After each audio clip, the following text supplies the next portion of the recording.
There has been a lot of discussion by the conservative side in Canada about this so-called lost decade where wealth has declined per person.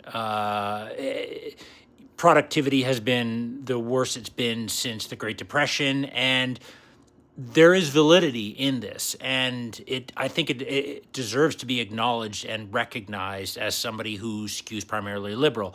Um, the what the liberals got wrong here was, as a result of Trudeau's policies, was the influx of immigration and the inability of the housing infrastructure and the healthcare system to sustain it. And that caused a real problem for everybody. And I think we have to own that as liberals and recognize that that sows immense distrust from the conservatives towards the, current party.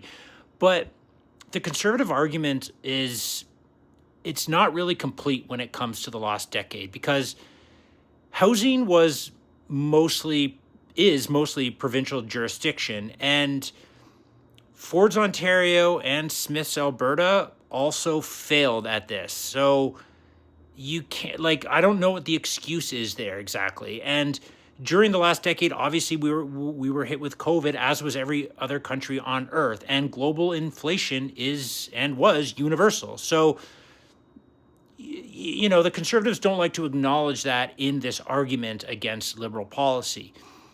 And here's the thing, Carney is, in my opinion, doing something right. And I think that credentially, economically, he's the best prime minister that this country has ever had. And I'm willing to hear the argument for why it's Harper, but I think that it doesn't hold water to Carney.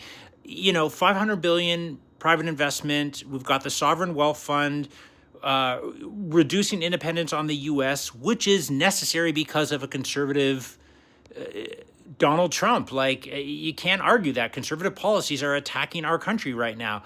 And I know it's early, but I think that the diagnosis is correct and time will tell.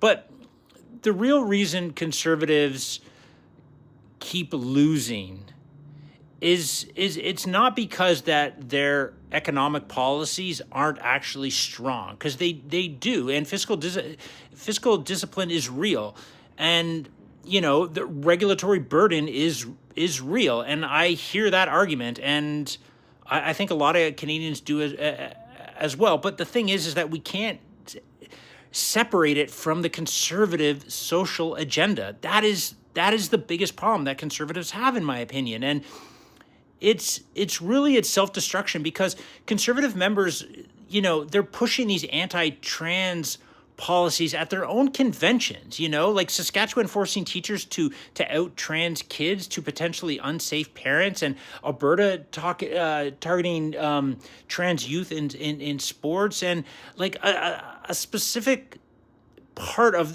their entire coalition wants to govern people's bodies. And I'm sorry, that's just not acceptable.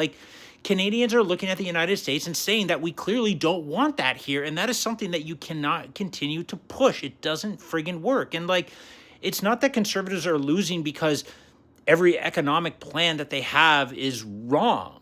That it's not that. And you conservatives need to recognize that. You're losing because every time your economic policies are shared, or they start to actually get serious, someone in your party has to bring up a child's identity or a woman's body, and then the whole argument just collapses. So you